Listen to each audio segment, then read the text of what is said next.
Galates chapitre 6, après 2 Corinthiens.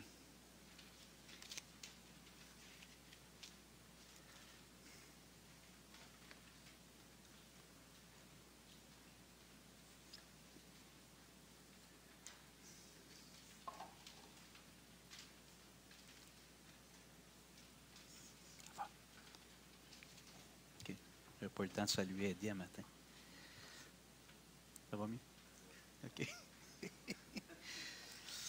Galates 6. Vous vous souvenez, la semaine passée, on a parlé que les Juifs du temps de Paul mettaient leur confiance dans une fausse transformation. Ils croyaient que la circoncision physique leur donnait un plus pour le salut, les rendait plus justes devant Dieu, plus acceptables. Et Paul nous dit à la fin de Romains 2, il nous dit que c'est la circoncision du cœur qui compte. La circoncision physique ou la circoncision de la chair ne sert à rien si on n'a pas la foi, si on ne marche pas avec Dieu. Alors Paul s'adressait aux Juifs, évidemment. Et j'avais un autre passage que je voulais partager la semaine passée, puis j'ai oublié. Merci. Galates 6, versets 14 à 16. Je vais commencer au verset 12, tiens. Galates 6, 12. Tous ceux qui veulent se rendre agréables selon la chair vous contraignent à vous faire circoncire uniquement afin de n'être pas persécutés pour la croix de Christ. Car les circoncis eux-mêmes n'observent point la loi, mais ils veulent que vous soyez circoncis pour se glorifier dans votre chair. Alors, vous voyez que c'est un problème à l'époque. Ici, aujourd'hui, on ne vit plus vraiment ça, là. Mais à l'époque, dans cette période de transition, c'était un problème. Et là, Paul ajoute au verset 14, « Pour ce qui me concerne, loin de moi la pensée de me glorifier d'autre chose que de la croix de notre Seigneur Jésus-Christ, par qui le monde est crucifié pour moi, comme je le suis pour le monde. Car ce n'est rien d'être circoncis ou incirconcis. Ce qui est quelque chose, c'est d'être une nouvelle création. Paix et miséricorde sur tous ceux qui suivront cette règle et sur l'Israël de Dieu. » Paul, il dit, moi, je ne veux pas me glorifier d'autre chose que de la croix de Jésus. Mon sujet de gloire, ce n'est pas dans mes œuvres, dans ma pratique de rituels, de tradition, comme la circoncision. Mais il dit, ce qui est vraiment important, c'est d'être une nouvelle création. Donc, il parle évidemment ici de la circoncision du cœur. Alors, je trouve que c'est un beau passage. C'est, en quelques mots, il vient encapsuler la vision chrétienne de l'existence. Il dit au verset 14, il dit, car pour moi, il dit, je relis le verset 14, « Pour ce qui me concerne, loin de moi la pensée de me glorifier d'autre chose que de la croix de notre Seigneur Jésus-Christ, par qui le monde est crucifié pour moi comme je le suis pour le monde. » Paul est en train de dire, la vie que j'avais avant de connaître et de comprendre et d'accepter Jésus, bien, tout ça pour moi, c'est mort. J'ai tourné la page. Moi, je suis crucifié pour le monde est crucifié pour moi, puis maintenant, ce qui est important, c'est de vivre la vie nouvelle avec Jésus-Christ. Donc, j'avais terminé la semaine passée en vous encourageant, si vous n'avez pas la certitude d'être né de nouveau, d'être une nouvelle création, cherchez à trouver la réponse à cette question-là, puis à trouver l'assurance que vous êtes une nouvelle création. Je vous encourage, contactez-moi, parlez à quelqu'un d'autre dans l'Église, mais ne laissez pas cette question-là non répondue ou non réglée dans votre vie. Des fois, lorsqu'on est un peu jeune dans la foi, ou des fois, si on est un peu faible dans la foi, ça peut arriver qu'on doute. Des fois, les gens, on regarde, tu sais, puis on trouve qu'on n'est pas à la hauteur comme chrétien. Puis j'avais aimé quand j'étais jeune croyant, parce que les 2-3 premières années, je luttais des fois avec ces doutes-là. Puis une fois, j'avais écouté une prédication de John MacArthur qui disait, quand les gens viennent me voir puis ont ces combats-là, je leur dis, ne regardez pas à la perfection de votre vie. Parce que si vous regardez à la perfection de votre vie, tout le monde va douter de son salut. Parce qu'on n'est pas parfait. En Christ, on l'est, mais dans la vie de tous les jours, on ne l'est pas. Mais il dit, regardez plutôt à l'orientation, à la direction de votre vie. Est-ce que tu peux dire qu'aujourd'hui, puis depuis un certain temps, plusieurs années, quelques mois, quelques semaines, tu marches avec Dieu, vers Dieu? Il y a des hauts, il y a des bas, mais c'est ton objectif, c'est ta trajectoire. Et il dit ça va te rassurer. Puis quand on lit l'histoire des hommes et des femmes de Dieu, autant dans l'Ancien que dans le Nouveau Testament, on voit que ce n'étaient pas des gens parfaits. Je ne suis pas en train ici de banaliser et de dire c'est pas grave, le péché. Non, ce n'est pas du tout. Mais des fois, on s'évalue nous-mêmes à la hauteur de notre performance. Puis ça peut être décourageant des fois, donc il ne faut pas faire ça. Il faut regarder plutôt, est-ce qu'il y a eu un jour J dans ma vie que des fois, je n'arrive pas à mettre le doigt sur la date si j'ai accepté le Seigneur quand j'étais jeune. Moi, je sais que c'était à l'automne 91. J'avais 19 ans, mais je ne l'ai pas écrit, donc je ne me souviens pas. Mais je sais qu'il y a eu un moment à l'automne 91 où il s'est passé quelque chose dans ma vie. Puis depuis ce temps-là, j'ai pris une nouvelle trajectoire. Puis malgré les hauts, les bas, les petits gauche-droite que je peux faire des fois, je marche vers Jésus tout le temps. Alors, je vous encourage à ne pas laisser cette question-là en suspens. Romains chapitre 3. Paul arrive dans un peu le dernier droit de son premier point, le premier élément qu'il veut expliquer de l'Évangile, c'est-à-dire de convaincre tous les êtres humains que nous sommes pécheurs. Et parce que nous sommes pécheurs, nous sommes perdus devant Dieu. Pécheurs, coupables, condamnés, perdus. C'est notre statut devant Dieu. Donc, comme on dit, c'est la mauvaise nouvelle avant la bonne nouvelle. Donc, le diagnostic de Dieu, on va le voir la semaine prochaine ou dans quelques semaines, peut-être après Noël, mais le diagnostic de Dieu sur le cœur humain, donc Paul va le développer, puis ça va être un peu comme le coup de grâce pour ceux qui auraient encore un espoir de se croire comme étant justes par leur propre mérite.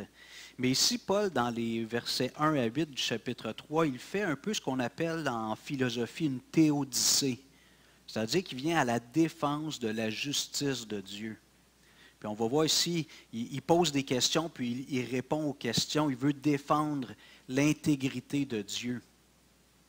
Souvent, quand les gens sont, je dirais, en tout cas, je vais dire de mauvaise foi, puis ils ne veulent pas accepter la Bible, ils vont inventer toutes sortes d'histoires étranges sur Dieu, comme si Dieu était un être égocentrique, puis toutes sortes d'histoires farfelues, puis des choses qui réduisent Dieu, qui lui enlèvent sa perfection et sa sainteté. Alors, Paul, ici, dans cette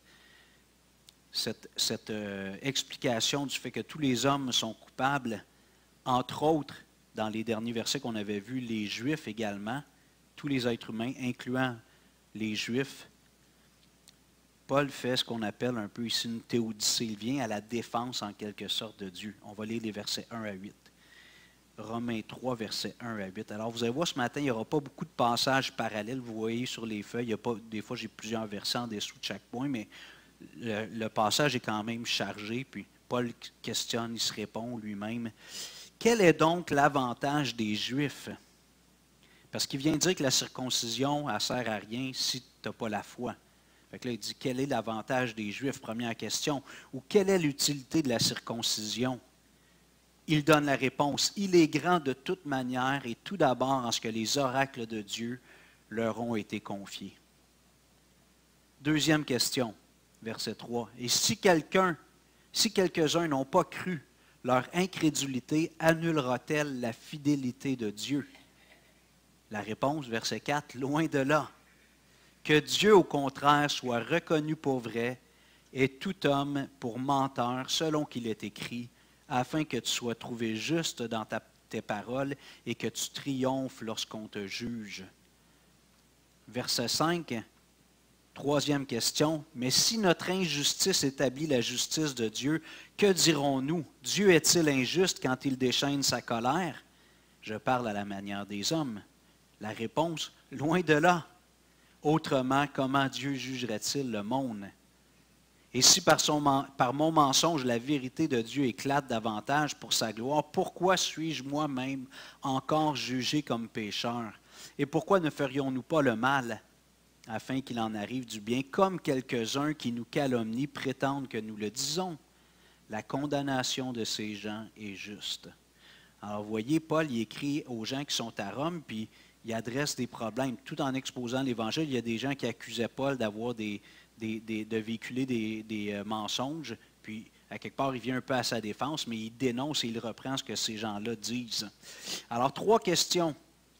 Paul répond à 3 questions. Il les émet, puis ensuite il leur répond. La première, la relation entre Dieu et le peuple juif a-t-elle son utilité? Parce qu'il vient de démontrer avant que les Juifs, même la circoncision, si tu n'as pas la foi, ça ne sert à rien.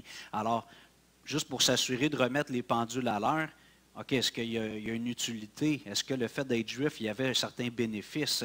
Alors, la question au verset 1, quel est donc l'avantage des Juifs ou quelle est l'utilité de la circoncision? J'ai le goût de vous demander de répondre. Tiens, je vais prendre comme en classe 2, 3 réponses. Est-ce qu'il y a un avantage à cette époque-là à être juif? Est-ce qu'il y avait un avantage? Ginette, pourquoi? Donc, ils ont eu la parole de Dieu. Ça, c'est la réponse de Paul. Avez-vous d'autres réponses? Anne? OK.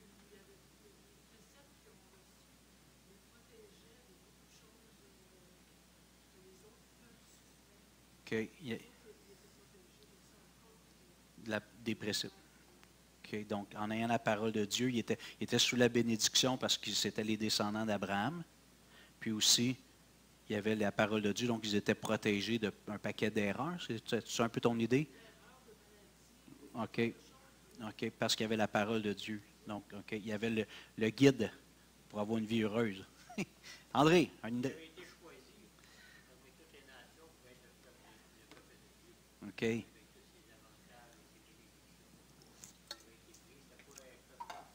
Non.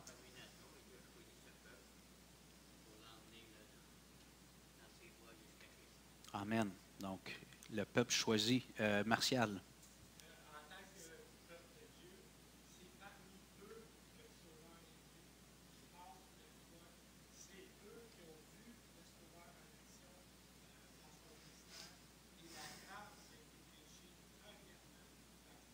Amen. Wow, le Messie est venu par eux. Ils ont été le canal de la grâce messianique. Excusez pour ceux qui sont sur YouTube, j'aurais dû répéter. Lynn, je suis désolé. Je n'ai pas pensé à ça. OK, alors c'est toutes des bonnes réponses. Maintenant, regardons, réfléchissons un petit peu, puis après ça, allons à la réponse de Paul. Alors, quel est donc l'avantage des Juifs ou quelle est l'utilité de la circoncision? J'avais écrit des choses ici, juste pour nous mettre un peu dans l'idée du questionnement. Si les Juifs ne sont pas justifiés par le fait qu'ils soient juifs, si les Juifs ne sont pas justifiés parce qu'ils ont eu la loi, si les Juifs ne sont pas justifiés par le fait qu'ils ont la circoncision, quel est leur avantage? Et là, vous avez donné déjà 4 bonnes réponses. Mais la question est légitime parce que c'est comme dans les derniers versets, Paul, c'est un petit peu comme si il veut les convaincre qu'ils sont pécheurs, c'est comme s'il s'acharne un peu sur eux. Il n'y a rien de malicieux dans ça. Il veut les convaincre qu'eux aussi, ils ont besoin de la vie nouvelle en Jésus-Christ. J'ai reformulé la question autrement, c'est ainsi qu'elle est écrite dans les notes. La relation entre Dieu et le peuple juif a-t-elle son utilité? Et la réponse vient au verset 2. Il est grand de toute manière et tout d'abord en ce que les oracles de Dieu leur ont été confiés. Juste un aparté, là, une petite parenthèse. La façon que je comprends c'est un élément. Excusez, je ne veux pas tout résumer avec cette explication-là, mais dans le fond, quand on regarde, on lit la Genèse, jusqu'à Noé, ça dit que les hommes faisaient tous les jours le mal. Puis Dieu décide de châtier l'humanité. Quand j'entends les pompiers, je suis nerveux. C'est pas moi qui est en feu, en tout cas. Je suis de bonne humeur, mais... Alors, si on regarde dans la Genèse, là, avant que Dieu envoie le déluge, il dit que les hommes faisaient tout le jour le mal. Leur cœur était constamment incliné. À cause du péché, la tendance naturelle de l'être humain, c'est pas de se soumettre à Dieu. Souvent, on va se faire un Dieu un peu tel qu'on le conçoit parce qu'on sait qu'on a besoin de quelqu'un peut-être de plus grand, mais de soumettre notre vie tout entière à un être qui est au-dessus de nous, lui remettre notre destinée, lui faire confiance alors qu'il est invisible à nos yeux, ce n'est pas le réflexe naturel de l'être humain. Alors, étant donné que Dieu n'a pas abandonné l'humanité entièrement à elle-même après la chute d'Adam et Ève, Dieu avait un plan, et comme j'ai marqué dans mes notes plus loin, Dieu n'a pas de plan B. Des fois, dans notre façon d'expliquer, c'est comme si Dieu a trouvé une solution, mais Dieu a juste un plan. Tout ce qui arrive, il savait qu'il allait créer des gens qui étaient libres de faire des choix, qui allaient faire des mauvais choix, puis à travers ça, il allait se faire connaître puis se manifester. Mais étant donné que la tendance naturelle des êtres humains, c'est de ne pas se soumettre à Dieu, Dieu dit, je vais créer un peuple, je vais le constituer à partir de sa jeunesse, de son début. Abraham, Sarah, un couple très âgé qui ne pouvait pas avoir d'enfants. Dieu intervient de façon surnaturelle, de façon divine. Il leur donne un fils, Isaac. Et Isaac a eu Jacob, Ésaü, puis ainsi de suite, les 12 tribus d'Israël. Mais on voit que Dieu intervient avec eux. Lorsqu'ils sont en esclaves en Égypte, c'est Dieu qui envoie Moïse pour les délivrer. Alors, ce qu'on voit avec le rapport entre Dieu et le peuple d'Israël, c'est un Dieu qui a toujours les bras tendus vers l'humanité, qui l'aime. Puis Israël est un peu comme un échantillon.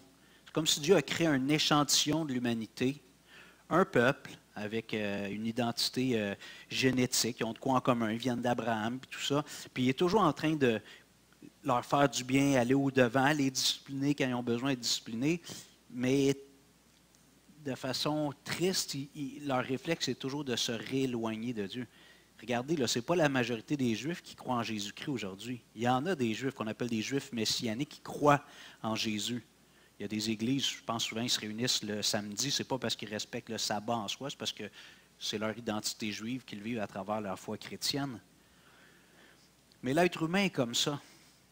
Alors Dieu crée ce peuple-là, il les aime, la bénédiction de Dieu est sur eux parce qu'il s'est engagé envers Abraham, mais leur réflexe naturel, c'est toujours de se rebeller contre Dieu.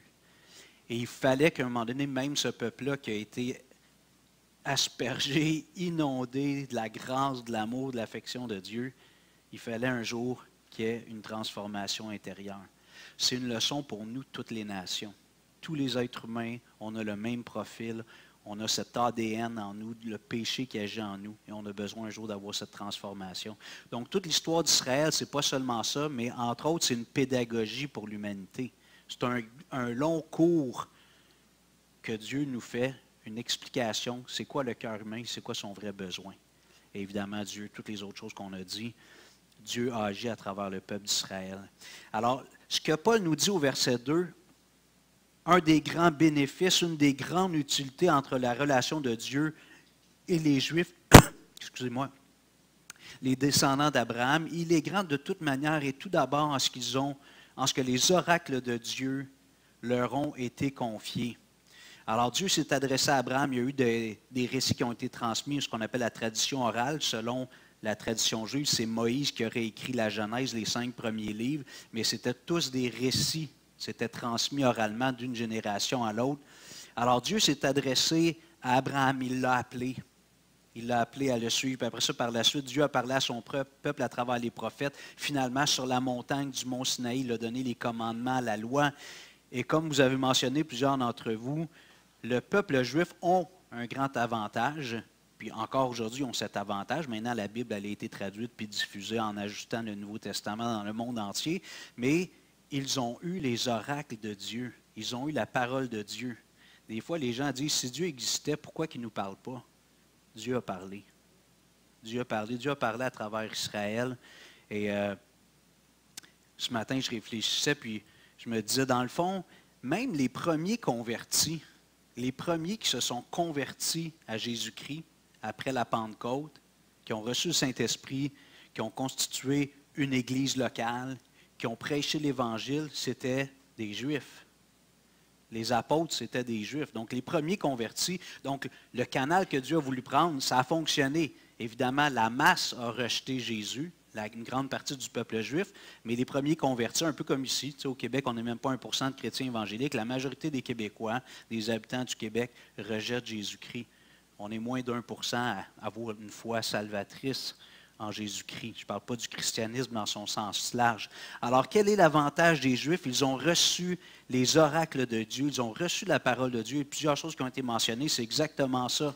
Ils ont eu des préceptes pour connaître Dieu premièrement et avant tout, pas seulement pour avoir une bonne vie. Ça l'accompagne, le fait de connaître Dieu, parce que Dieu est un bon père, puis comme ceux qui ont eu des enfants, on leur enseigne le mieux, le meilleur. On n'est pas parfait. Puis des fois, avec du recul, on dit j'aurais peut-être dû enseigner ça autrement. Mais quand on le fait, on veut le bonheur de nos enfants. On ne veut pas qu'ils qu'ils se blessent puis qu'ils se fassent du mal, qu'ils apprennent un peu par des petites erreurs, on l'accepte, mais on ne voudrait pas qu'ils vivent de grands drames dans leur vie parce qu'ils n'ont pas eu une bonne éducation. Alors Dieu a parlé à Israël et Paul ajoute que les oracles de Dieu leur ont été confiés. Alors le mot confié ici, c'est quand même riche. Ce n'est pas juste qu'ils l'ont entendu, c'est Dieu leur a donné ce dépôt, cette parole, puis il a dit, je vous la confie pour vous-même, mais aussi pour que vous puissiez me faire connaître au reste du monde. Malheureusement, on en a parlé déjà, Israël, Dieu demandait à Israël de ne pas avoir des rapports. Un juif ne pouvait pas se marier avec une non-juive. Il dit, faites pas des alliances comme ça.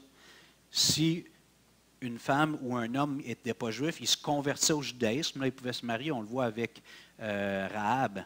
Alors, il y a donc la prostituée, Ruth, donc c'est des gens qui n'avaient pas un héritage juif, mais se sont convertis au Dieu de la Bible, puis sont entrés dans des alliances conjugales avec des juifs. On le voit autant chez des hommes que chez des femmes. Mais Dieu leur a donné ses oracles, puis il a dit, je vous les donne pour votre bonheur. La Bible nous dit dans Deutéronome 6, quand Dieu dit à Israël, vous enseignerez à vos enfants ses préceptes, puis tout ça.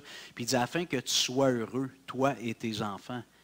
La parole de Dieu est bonne pour nous. Puis ça m'arrive encore, je suis certain, je n'ai pas d'exemple qui me viennent récents, mais où je veux faire les choses à ma façon. Je sais ce que Dieu pense, puis je ne le dis pas, mais un petit peu en dedans de moi, j'ai un doute sur la volonté de Dieu, fait que je fais à ma tête. Comme je dis, je n'ai pas d'exemple récent de quelque chose qui est délibéré, mais quand on désobéit, c'est quelque chose qui est un peu récurrent, c'est ça qui arrive.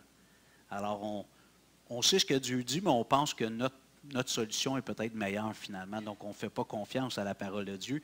Puis souvent, ça produit des déceptions, des frustrations, des brisures relationnelles, toutes sortes de choses qui peuvent arriver dans nos vies. Alors, Dieu a confié à Israël ses oracles pour qu'ils vivent, qu'ils connaissent Dieu par les oracles, pour qu'ils vivent par la parole de Dieu. L'homme ne vivra pas de pain seulement, mais de toute parole. Ça veut dire quoi, vivre de la parole de Dieu? Ça veut dire de prendre une page chaque jour et la manger? Non, ça veut dire de marcher selon la parole de Dieu. C'est une nourriture spirituelle. J'alimente mon âme et j'obéis à la parole. Je crois dans les promesses, je suis les préceptes, puis ça me fait vivre. Et quand je fais le contraire, ça mène à la mort, à la déception, à des relations brisées, puis ainsi de suite. Ensuite, on l'a mentionné, Israël a été le canal de Dieu pour le salut de l'humanité. Alors, la mission d'Israël, c'était de faire connaître Dieu, donc comme nation, de vivre en relation avec Dieu, puis d'être la lumière des nations. Malheureusement, à cause de leur désobéissance répétée, ils n'ont pas respecté très, très souvent cet appel et cette mission. Et étrangement, quand Jésus vient, il crée un nouveau peuple qu'on appelle l'Église, tous ceux qui vivent une renaissance spirituelle. Il constitue un nouveau peuple composé de Juifs et de non-Juifs. Et nous sommes maintenant la lumière du monde. Que votre lumière luise dans les ténèbres. Donc, ce que Israël n'a pas réussi à faire, comme Dieu l'aurait voulu, Jésus vient, il change les cœurs un par un, il nous met ensemble, puis il dit maintenant, c'est vous la lumière des nations. Il y a quelques Juifs, beaucoup de non-Juifs parmi l'Église chrétienne dans le monde.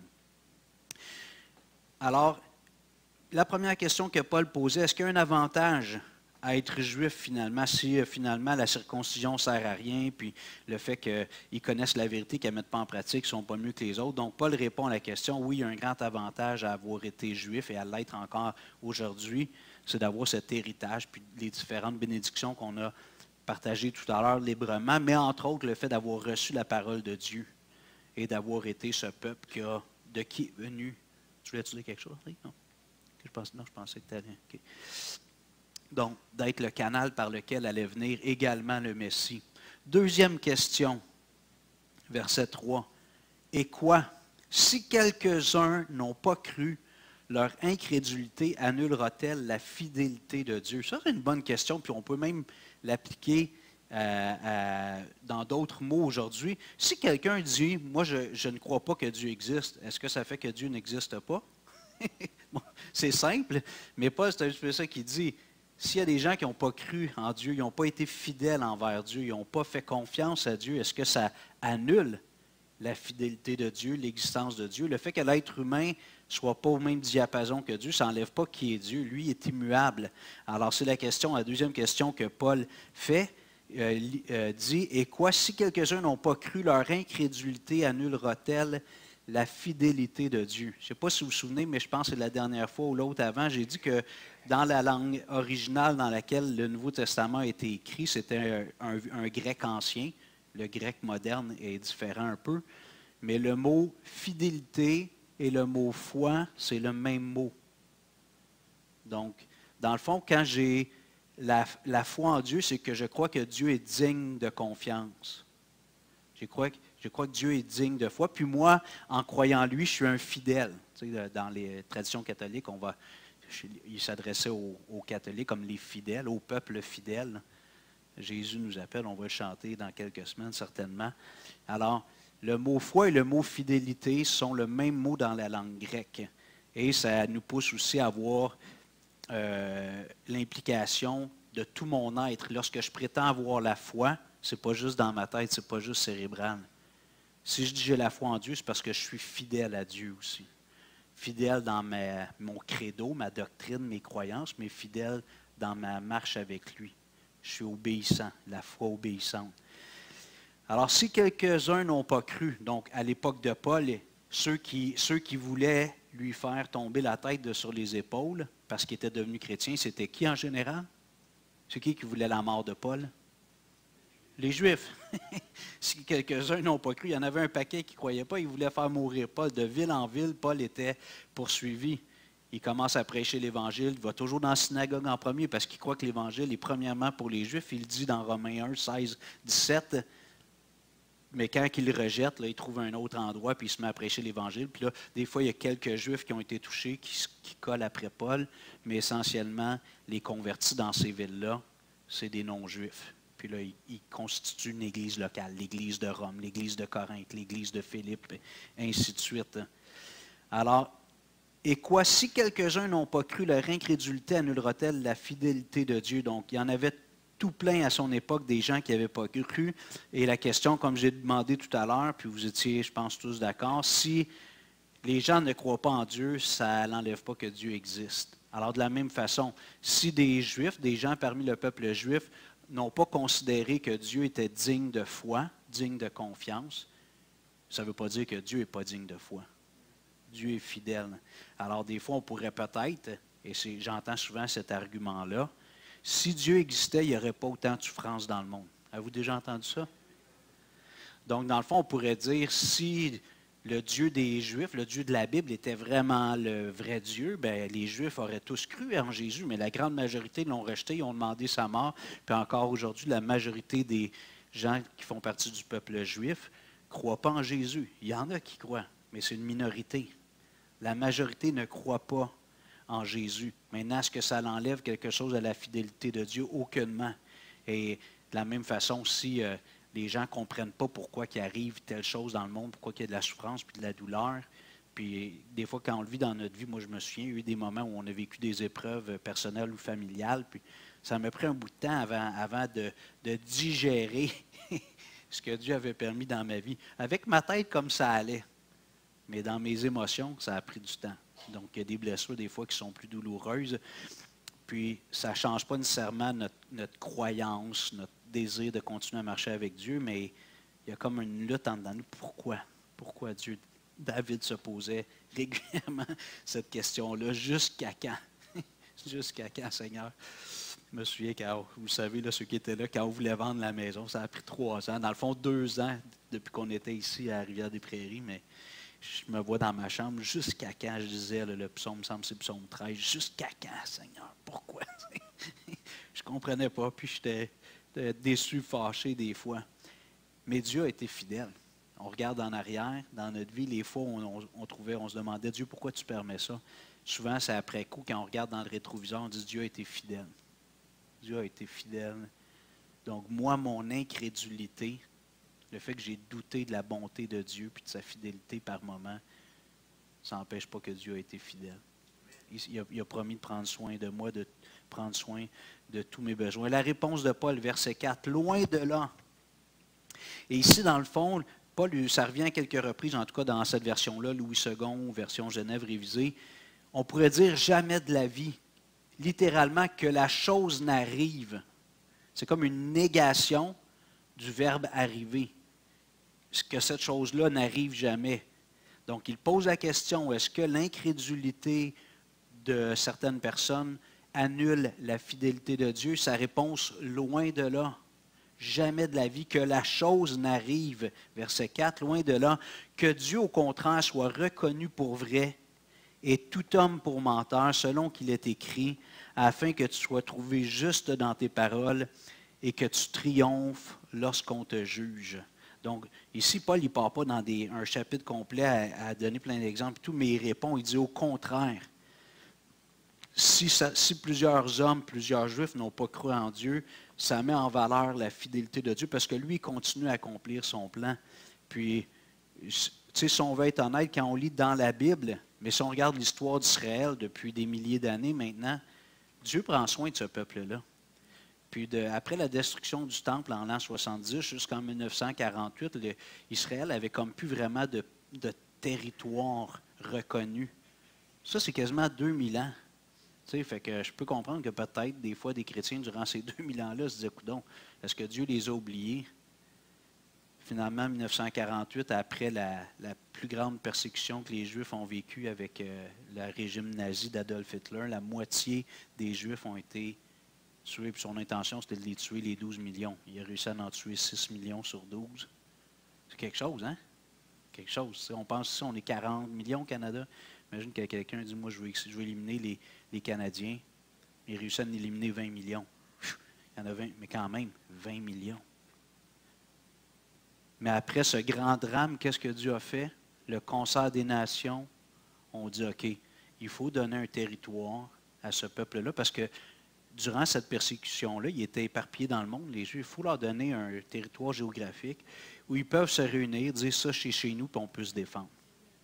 Donc, c'est pour ça que Dieu, en 1948, Dieu a permis ça. Donc, c'est un événement heureux. Puis maintenant, ça raccroche un peu les prophéties de la fin des temps avec le fait que Jésus va revenir, si on a une interprétation quand même littérale du millénium, tout ça, Jésus va venir puis il va régner à Jérusalem pendant 1000 ans.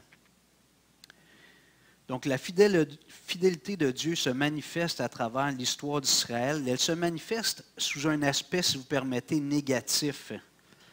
Parce que chaque fois qu'Israël a été rebelle, Dieu a été très patient, mais il arrivait un moment donné où il disait l'élastique est pas mal étiré. Là, je vais appliquer les sanctions que je vous ai dit. Donc, tantôt Anne disait que Dieu a donné des directives, puis malheureusement, plus souvent qu'autrement, Israël n'ont pas respecté ça. Puis Dieu disait, si vous désobéissez, je vais vous châtier. Et c'est une des raisons pourquoi ils ont été dispersés, pourquoi le temple a été détruit en l'an 70. L'Holocauste, je trouve ça dur d'aller jusqu'à dire que c'est un jugement de Dieu, c'est tellement... mais je laisse ça au Seigneur, comme Dieu avait un plan souverain dans tout ça, mais l'aspect punitif de la fidélité de Dieu. Si quelqu'un dit, tu fais ça, tu vas récolter du bien, tu fais ça, tu vas récolter des conséquences. Si Dieu n'avait pas appliqué les conséquences, on dirait que Dieu n'est pas fidèle. Il n'est pas cohérent, il n'est pas égal avec lui-même.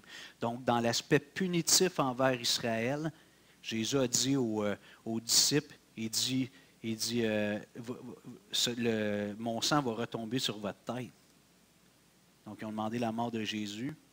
Quelques années après, quelques décennies, le temple a été rasé et les Juifs ont été dispersés dans le monde. Je pense que c'était l'accomplissement de cette... Écoute, tu as fait mourir le Messie. Il va y avoir une conséquence grave. Et là, ils ont été dispersés pendant près de 2000 ans, un peu partout sur la planète. Il y a aussi un aspect inconditionnel dans la fidélité de Dieu, du fait que Dieu tient ses promesses, c'est ce que je viens de développer un peu, entre autres, la constitution d'un État juif en 1948. Dieu avait fait une promesse à Abraham, Dieu tient sa promesse. Maintenant, les délais de Dieu ne sont pas nos délais. Pour Dieu, un jour est comme 1000 ans. 1000 ans sont comme un jour. Nous autres, on attend une semaine, 2 semaines, on trouve ça long, on n'est pas patient. Pour Dieu, l'aspect temporel, c'est lui qui a créé le temps, mais il n'est pas soumis au temps. Dieu, il ne dit pas, ouais, ça fait un bout de temps. Là. Il a son plan, il l'accomplit. Maintenant, pourquoi ça peut être des fois des siècles ou des millénaires, ça lui appartient. Une chose qui est importante aussi ici, lorsque Paul parle de l'incrédulité de certains, il y a une différence entre, il faut distinguer le juif individuel et la nation d'Israël. Donc, en tant qu'individu, les promesses de Dieu sont en partie conditionnelles. Si tu obéis à ma voix, ben, tu vas être heureux, tu vas récolter des bonnes choses. Si tu n'obéis pas, ben, tu vas être malheureux, puis éventuellement, tu vas être sous mon châtiment. Donc, puis un juif, pour faire partie du peuple de Dieu spirituel, aujourd'hui, doit se convertir. Pareil comme vous et moi, un jour, on a pris une décision de placer notre foi en Christ. Maintenant, au niveau national, Dieu a toujours ce regard favorable sur les descendants. Donc, la nation constitue le peuple ethnique, les descendants d'Abraham, mais chaque juif doit individuellement se convertir pour faire réellement partie du peuple de Dieu. C'est ça que Paul disait à la fin de Romains 2, en disant la circoncision, si tu n'as pas la foi, ça ne sert à rien. Tu ne fais pas partie du peuple de Dieu. Le peuple de Dieu, c'est ceux qui ont eu la circoncision du cœur. J'aimerais vous inviter à aller dans Zacharie 12, s'il vous plaît. Zacharie 12. Zacharie, c'est plus vers la fin de l'Ancien Testament. L'avant-dernier? Zacharie, Malachie, merci. Oui, l'avant-dernier. Donc, si vous êtes dans le Nouveau, vous reculez de quelques pages avant Matthieu.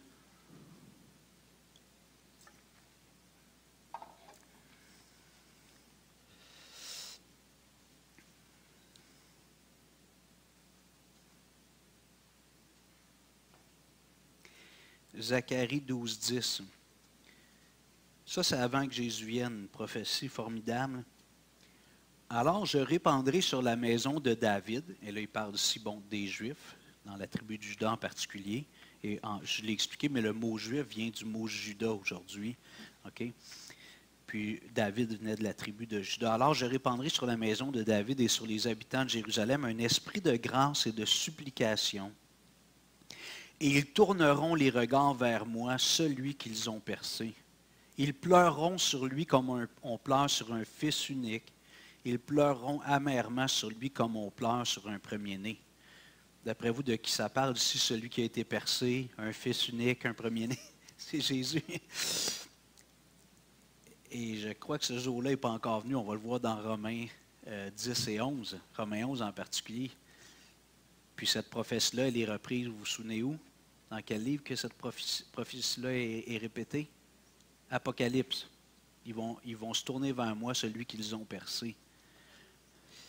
Alors Dieu a dit, un jour, il va y avoir une génération parmi les Juifs qui vont être encore vivants, puis je vais répandre sur ces Juifs-là, les habitants de Jérusalem, un esprit de grâce et de supplication. Et qu'est-ce qu'ils vont faire, les Juifs qui vont vivre à ce moment-là? Ils vont tourner les regards vers moi, celui qu'ils ont percé. Ils vont tourner leurs yeux vers Jésus. Ils pleureront sur lui comme on pleure sur un fils unique. Ils vont dire, aïe, aïe. Pendant tant d'années, j'ai rejeté le Jésus que les chrétiens annoncent. Mes ancêtres, depuis presque 2000 ans, l'ont rejeté de façon un peu nationale ou globale. Puis ils pleureront amèrement sur lui comme on pleure sur un premier-né. Alors, quand les gens vont voir Jésus revenir, alors, on va le voir dans Romains 11, mais je pense qu'il va y avoir un réveil national. Je pense que c'est ce que Romains 11 nous annonce. Alors, Paul nous dit au verset 4 que Dieu, au contraire, soit reconnu pour vrai. Je relis, je m'excuse le verset 4. Je suis revenu dans Romains 3. Loin de là. Donc, est-ce que l'incrédulité de certains va annuler la fidélité de Dieu? Est-ce que le manque de foi en Dieu va annuler le fait que Dieu est fidèle, qu'il est digne de foi? Loin de là, que Dieu, au contraire, soit reconnu pour vrai et tout homme pour menteur, selon qu'il est écrit, afin que tu sois trouvé juste dans tes paroles et que tu triomphes lorsqu'on te juge. Alors ici, Paul cite le psaume 51, verset 6. Donc, première question, est-ce qu'il y a un avantage à être juif? Oui, il y a un avantage. Dieu leur a donné sa parole. Deuxième question, si l'homme est incrédule, est-ce que ça annule la fidélité de Dieu?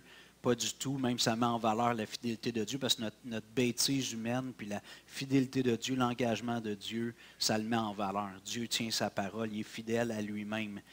Et troisième question, verset 5. Mais si notre injustice établit la justice de Dieu, que dirons-nous? Dieu est-il injuste quand il déchaîne sa colère? Et là, Paul, il dit, ça, c'est des raisonnements humains. Je parle à la manière des hommes. Il n'est pas d'accord avec ça, mais il fait cette théodicée. Il entend ça, ce genre de discours-là. Je saute au verset 7. Et si par mon mensonge, la vérité de Dieu éclate davantage pour sa gloire, pourquoi suis-je moi-même encore jugé comme pécheur? Et pourquoi ne ferions-nous pas le mal afin qu'il en arrive du bien, comme quelques-uns qui nous calomnient prétendent que nous le disons? La condamnation de ces gens est juste.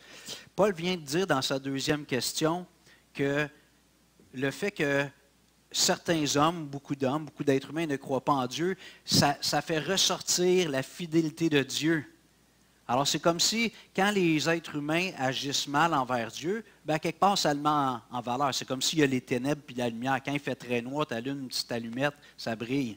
Fait que, il y a un petit peu cette idée-là. Si le mal humain met Dieu en valeur, bien, faisons beaucoup de mal, ça va élever Dieu. Comprenez? Mettons beaucoup de ténèbres, Dieu va briller encore plus. C'est un peu l'argument des gens qui essayaient de défaire la foi chrétienne puis l'Évangile. Paul entendait ça. OK, toi, tu dis que Dieu est parfait, puis quand nous, on fait des stupidités, on fait le mal, bien, ça valorise Dieu, ça met Dieu en valeur. Bien, faisons beaucoup de mal. OK? Alors, évidemment, Paul dit, verset 6, loin de là.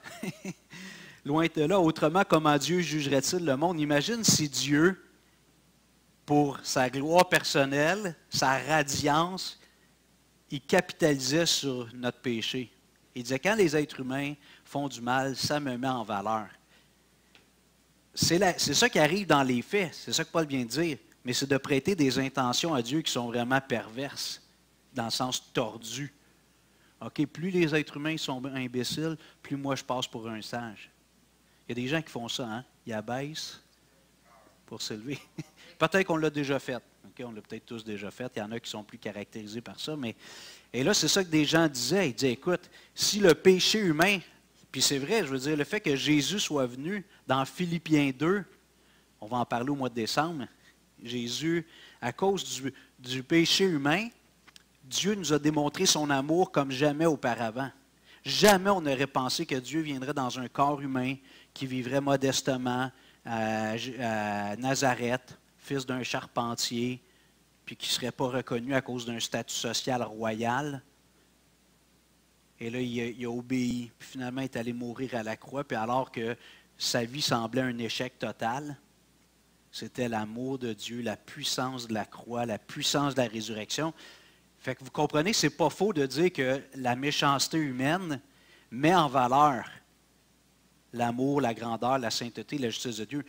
Mais Dieu n'a pas fait ça de façon égocentrique pour dire, moi, je vais créer une gang d'imbéciles, puis ils vont faire tellement de niaiseries, moi, je vais paraître comme quelqu'un de très bon au milieu d'eux. Ça serait de prêter à Dieu des intentions qui sont mal. Puis là, Paul nous dit, comment, au verset 6, loin de là, jamais de la vie que la chose n'arrive. Autrement, comment Dieu jugerait-il le monde? Comment tu voudrais qu'un juge juge l'humanité s'il est tordu comme ça? Tu sais, imagine un juge là, qui se complaît dans tous les crimes, puis tout ça, puis là, lui, il prononce des jugements, c'est mal ce que tu as fait. Tu sais, puis il aime ça, dans le fond, quand il retourne chez eux le soir, il dit, ah, encore un autre crime aujourd'hui, il va passer devant moi en cour, je vais le condamner, prison à vie. Tu sais, on se dirait, écoute, on ne veut pas du monde tordu comme ça.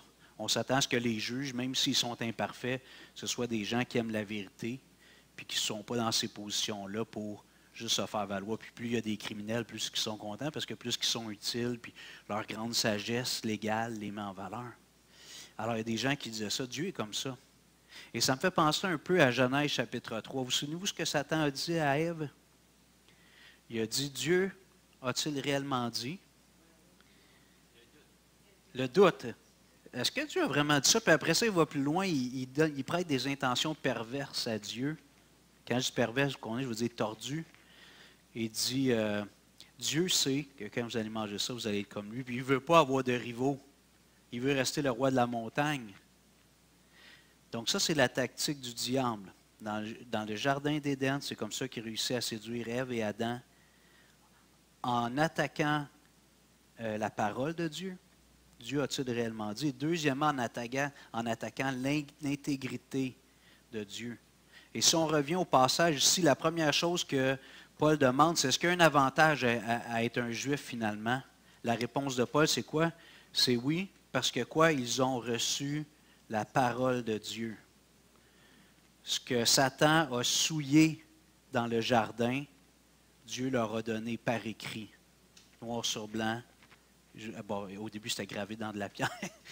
Après ça, je ne sais pas, sur du vélin ou je ne sais pas trop, là, les papyrus, tout ça. Ensuite de ça, si les gens ne croient pas en Dieu, est-ce que ça annule la fidélité de Dieu? Aucunement. Dans le fond, plus qu'Israël s'éloigne, plus qu'Israël s'entête, plus qu'à quelque part ça met Dieu en valeur, parce que Dieu est fidèle dans ses jugements, puis il est fidèle dans ses promesses. Puis là, finalement, il dit, pour un peu clouer le bec aux gens qui prêtent des intentions perverses, comme Satan a fait dans le jardin, il a dit que Dieu a des intentions malicieuses, il ne veut pas que vous mangiez de l'arbre, parce que vous allez devenir comme lui, puis il va avoir des rivaux. Donc, Satan a attaqué l'intégrité de Dieu, sa pureté, et il y avait encore des gens à l'époque, puis il y en a encore aujourd'hui qui font ça. Paul dit, pas du tout. Comment pourrait-il être le juste juge si Dieu se laissait corrompre comme ça? Je vous invite à vous lire.